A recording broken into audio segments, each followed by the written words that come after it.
आशा है आप लोग अपने घरों में सुरक्षित होंगे और नियमित रूप से प्राणायाम का अभ्यास कर रहे होंगे।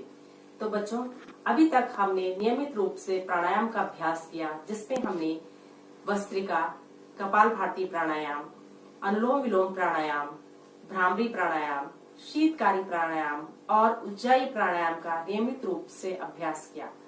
और आज हम कुछ आसन का अभ्यास करेंगे और उसके लिए आपने अपनी योगा मैट को किसी खुली हवादार स्थान पे बिछा देना है और कमर गर्दन को सीधा रखते हुए उस पर सुखासन में बैठ जाना है। तो बच्चों, आसन का अभ्यास करने से पहले हमने इस बात का ध्यान रखना है कि जो हमारे शरीर की अकड़न है, तो उस अकड़न को दूर करने के लिए पहले हमने कुछ सूक्ष्म व्यायाम का अभ्यास करना है। तो इसके लिए सबसे पहले हमने शुरुआत करनी है अपनी गर्दन से। तो गर्दन की अकड़न को दूर करने के लिए हमने लंबी गहरी श्वास लेते हुए गर्दन को धीरे धीरे पीछे की ओर लेके जाना है और श्वास छोड़ते हुए धीरे धीरे गर्दन को आगे की ओर लेके आना है। तो शुरुआत करते हैं। लंबी गहरी श्वास अंदर भरते हुए गर्दन को धीरे धीरे पीछे की ओर लेके जाना है और श्वास छोड़ते हुए धीरे धीरे आगे की तरफ।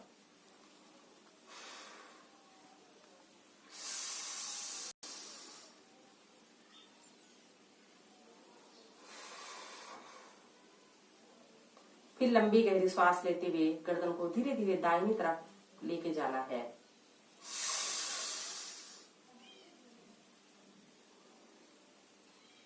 और श्वास छोड़ते हुए सामने की तरफ।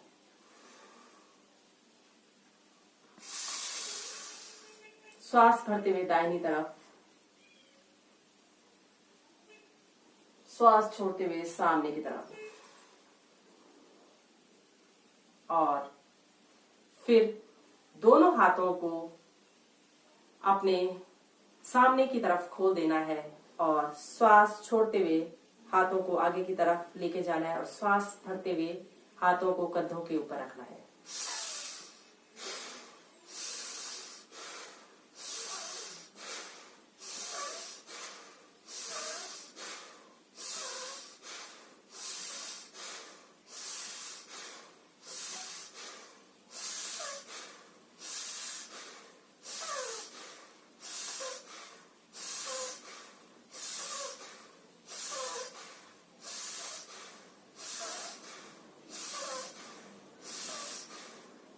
इस प्रकार से। और उसके बाद हाथों को सामने की तरफ इस तरह से खोलना है, लंबी श्वास भरते हुए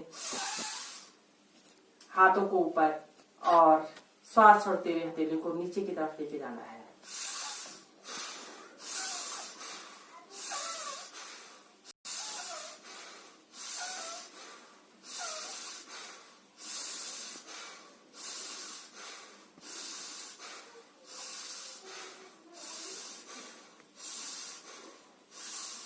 ये था हथेलियों और कलाइयों के लिए एक्सरसाइज। इस एक्सरसाइज को करने से हमारे हाथों के जोड़ मजबूत होते हैं और हमारे कंधे मजबूत होते हैं और जो कंधों में दर्द होता है वो भी इस एक्सरसाइज को करने से दूर हो जाता है। इसके बाद हम अभ्यास करेंगे वज्रासन का। तो वज्रासन का अभ्यास करने के लिए दोनों पैरों को सामने इस तरह से मोड़ देना है और एड़ी को बाहर की तरफ निकालना है। दोनों अंगूठों को आपस में मिलाते हुए एड़ियां बाहर की तरफ, दोनों घुटने आपस में इस प्रकार से मिले हुए और गर्दन सामने की तरफ, कमर बिल्कुल सीधी और दोनों हाथ घुटनों के ऊपर। बच्चों, इस अभ्यास को हम भोजन के तुरंत बाद कर सकते हैं। इस अभ्यास को करने से हमारा भोजन पच जाता है और हमारे आमाशय में पाचक रस अधिक मात्रा में बनने लगता है, जो हमारे भोजन को पचाने में मदद करता है। इसलिए हमें भोजन के बाद नियमित रूप से 5 मिनट से लेकर 10 मिनट तक इस अभ्यास को जरूर करना चाहिए। और इस अभ्यास को करने से हमारे पेट में वायु नहीं बनती है और जब पेट में वायु नहीं बनेगी तो हमारे जोड़ों में दर्द भी नहीं होगा। और इसी आसन में हम अभ्यास करेंगे सुप्त वज्रासन का। तो सुप्त वज्रासन के लिए बच्चों, हमने धीरे धीरे अपनी कोहनियों के बल धीरे धीरे पीछे की तरफ जाना है और पीछे की तरफ लंबी गहरी सांस भरते हुए कोहनियों का सहारा लेते हुए धीरे धीरे पीछे की तरफ जाएंगे और इस प्रकार से पूरे शरीर को धीरे धीरे जमीन पे टिका देंगे और लंबी गहरी सांस भरते हुए हाथों को इस प्रकार से आपस में जोड़ते हुए लंबी गहरी सांस भरते हुए हाथों को पीछे की तरफ खींचना है। थोड़ी देर रोक के रखेंगे और धीरे धीरे वापस आते हुए श्वास को छोड़ते जाना है और कोहनियों का सहारा लेते हुए हमने धीरे धीरे गर्दन को ऊपर उठाना है और फिर से इस प्रकार से वज्रासन में बैठ जाना है।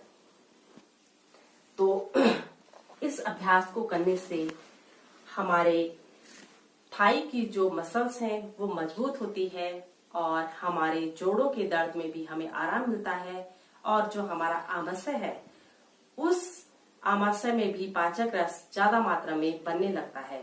इसलिए हमें सुप्त वज्रासन का नियमित रूप से अभ्यास करना चाहिए। तो बच्चों, हमने धीरे धीरे आसनों का अभ्यास करना है।